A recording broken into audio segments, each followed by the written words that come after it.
হুমকি ফোন আসার পর থেকেই আঁটোসাঁটো নিরাপত্তায় মুড়ে ফেলা হয়েছে নেতাজি সুভাষচন্দ্র বোস আন্তর্জাতিক বিমানবন্দরকে। বিমানবন্দরের বাইরে থেকে ভিতর একেবারে চিরুনি তল্লাশি চালানো হচ্ছে।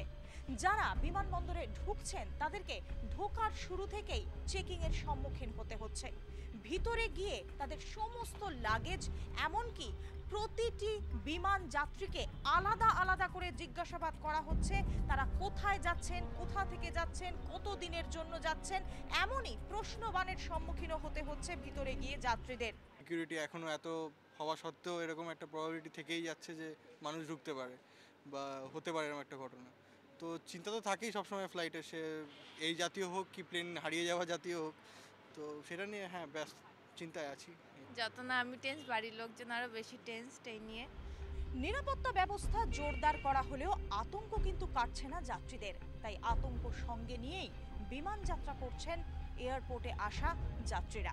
24 ঘন্টার জন্য অরিন মুখার্জির সঙ্গে দেবারতী ঘোষ, কলকাতা।